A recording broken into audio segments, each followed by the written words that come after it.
کہ ہے تجھ کو اگر تیرا نصیبی کا گلا کچھ، ہے تجھ کو اگر تیرا نصیبی کا گلا کچھ، پڑھ صلی علی تخت سکندر کی طرف چل، کرنا ہے اگر ذکر تو اس جان جہاں کا، چلنا ہے تو کونین کی سرور کی طرف چل، پھر منزل مقصد نہ ملے تو میرا ذمہ، پھر منزل مقصد نہ ملے تو میرا ذمہ، دو چار قدم راہ پیغمبر کی طرف چل۔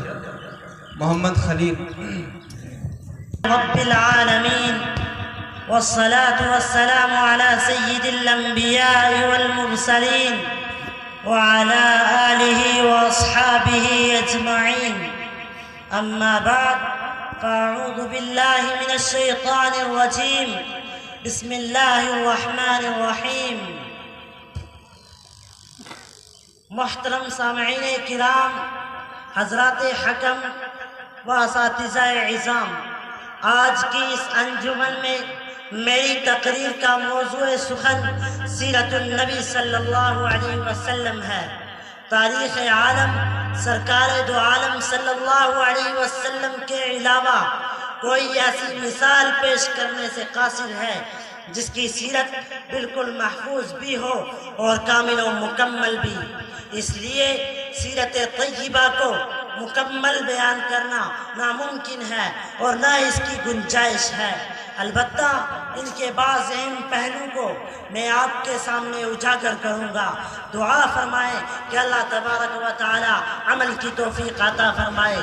محترم سامعین کرام، یہودیوں اور عیسائیوں کی طرح اپنے نبی کی سیرت بیان کر دینا ہمارا شیوا نہیں ہے، بلکہ ہمارے نبی کی سیرت ہمارے ہر عمل سے صاف صاف نظر آئے، ہماری رفتار و گفتار اور کردار تاجدار بطحہ کی طرح ہوں، ہمارا لباس، رہنا سہنا سب بعینی سرکار دو عالم صلی اللہ علیہ وسلم کی طرح ہو، یہی اصل سیرت ہے۔ جیسا کہ علامہ انور شاہ کشمیری رحمۃ اللہ علیہ فرماتے تھے کہ ایمان جاننے کا نام نہیں ہے بلکہ ماننے کا یہ نام ہے، یعنی سرکار دو عالم صلی اللہ علیہ وسلم کی رسالت پر ایمان یہ ہے کہ ان کی سیرت کو ہم اپنے عمل میں لائیں۔ یہی وجہ ہے کہ اللہ رب العزت نے پوری دنیا والوں سے فرمایا کہ اے لوگوں، اگر زندگی گزارنا چاہتے ہو تو میرے حبیب کی طرح گزارو۔ چنانچہ قرآن کریم میں ارشاد فرمایا لَقَدْ كَانَ لَكُمْ فِي رَسُولِ اللَّهِ أُسْوَةٌ حَسَنَةٌ۔ اس آیت میں آپ صلی اللہ علیہ وسلم کی قابل تقلید زندگی کو مسلمانوں کے لیے آئیڈیل بتایا گیا اور یہ اشارہ کر دیا گیا کہ اے لوگوں، اگر کامیابی اور کامرانی چاہتے ہو تو اس کے لیے صرف اور صرف ایک ہی راستہ ہے کہ رسول اللہ صلی اللہ علیہ وسلم کو اپنا نمونہ بنا لو۔ امیر ہو یا بادشاہ، غریب ہو یا فقیر، ہر ایک کے لیے ایک ہی نمونہ ہے۔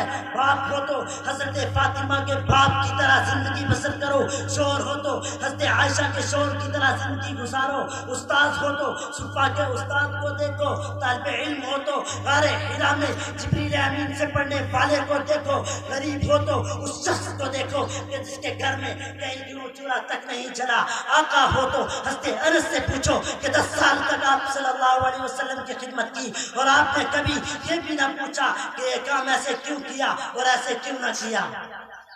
محترم سامعین کرام، سیرت طیبہ کیا ہے؟ ام المؤمنین حضرت عائشہ کی زبانی سماعت فرمائیے۔ چند صحابی حضرت عائشہ کی خدمت میں حاضر ہوئے اور عرض کیا ام المؤمنین حضور کے اخلاق بیان فرمائے۔ ام المؤمنین جواب میں کیا کہتے ہیں کہ کیا تم نے قرآن نہیں پڑھا؟ کان خلقہ القرآن، آپ صلی اللہ علیہ وسلم کے اخلاق ہماتن قرآن تھا۔ معلوم ہوا مکمل قرآن کریم سیرت طیبہ ہے۔ محترم سامعین کرام، آپ صلی اللہ علیہ وسلم کی رسالت کا سب سے روشن اہم پہلو یہ ہے کہ آپ صلی اللہ علیہ وسلم نے بحیثیت ایک پیغمبر اپنے صحابہ کو جس چیز کا حکم دیا اس پر سب سے پہلے خود عمل کر کے دکھایا۔ چنانچہ آپ نے لوگوں کو خدا کی یاد اور محبت کی نصیحت کی۔ صحابہ کی زندگی میں اس تلقین کے جو اثر نمایاں ہوئے وہ تو الگ چیز ہے، خود آپ کی زندگی اس کے مطابق کہاں تک تھی اس پر غور کرو کہ شب و روز میں کوئی لمحہ ایسا نہ تھا کہ جب آپ کا دل خدا کی یاد اور آپ کی زبان خدا کے ذکر سے غافل ہو۔ اٹھتے، بیٹھتے، چلتے، پھرتے، کھاتے پیتے سوتے جاگتے الغرض ہر حالت میں خدا تعالیٰ کا ذکر اور اس کی حمد زبان پر جاری رہتی تھی۔ غور کیجئے، کیا ہمارا حال یہی ہے؟ اگر نہیں ہے تو ہم عاشق رسول ہونے کا دعویٰ کیسے کرتے ہیں؟ اس سے آگے چلیے، آپ نے لوگوں کو نماز پڑھنے کا حکم دیا، فرمایا صلو کما رأیتمونی اصلی، نماز اس طرح پڑھو جیسا کہ میں پڑھتا ہوں، یعنی پہلے خود عمل کر کے دکھایا، پھر دوسروں کو حکم دیا۔ حضرت مغیرہ بن شعبہ بیان کرتے ہیں کہ نماز میں رات بھر کھڑے کھڑے پاؤں مبارک پر بھرم آ جاتا، ادھر ہم بھی اپنی نمازوں کو دیکھیں کہ ایک مچھر اور ایک ٹوٹی ہماری مکمل نماز کو خراب کر دیتی ہے۔ کیا یہی عشق رسول ہے؟ اس سے آگے چلیے، آپ نے لوگوں کو روزہ رکھنے کا حکم دیا تو خود کی کیفیت کیا تھی؟ حضرت عائشہ فرماتی تھی کہ جب آپ صلی اللہ علیہ وسلم روزہ رکھتے تھے تو معلوم ہوتا تھا کہ کبھی بھی آپ روزہ افطار نہ کریں گے۔ اس سے آگے چلیے، آپ نے لوگوں کو زکوٰۃ کی تعلیم دی تو خود کا حال یہ تھا کہ اس وقت تک کر نہیں جاتے تھے کہ جب تک سارا مال غریبوں میں تقسیم نہ کر دیا جاتا۔ اس سے بھی آگے چلیے، آپ نے لوگوں کو جہاد کی تعلیم دی تو خود آپ کی کیفیت کیا تھی؟ غزوہ حنین کو دیکھو کہ تمام صحابہ پیچھے ہٹ جاتے ہیں، لیکن آپ طرح طرح میدان کارزار میں ہیں اور دشمنوں سے برسر پیکار رہتے ہیں۔